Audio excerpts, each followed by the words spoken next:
và là trang phục truyền thống mang đậm tính lịch sử lâu đời của nước Việt ngàn năm văn hiến.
Quần Âu cũng không kém phần lịch sự trẻ trung.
Những bộ váy, vest, sơ mi rất trẻ trung và năng động, hiện đại, nhưng quan trọng là nó phù hợp với môi trường làm việc, khiến các bạn tự tin trong giao tiếp.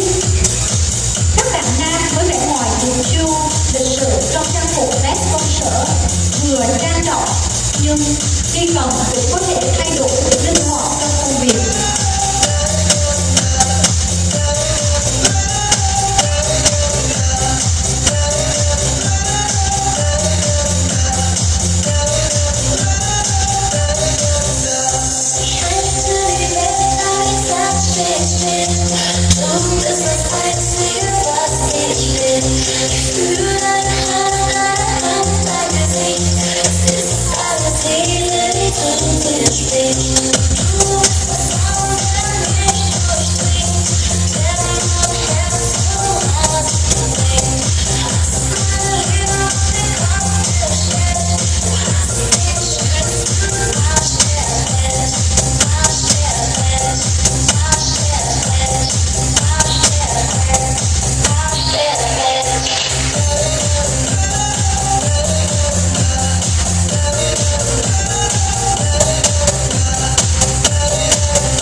đến sự quyến rũ và cũng như thế trong những buổi tiệc, những sự kiện dưới ánh đèn, hình ảnh chúng ta sẽ lung linh.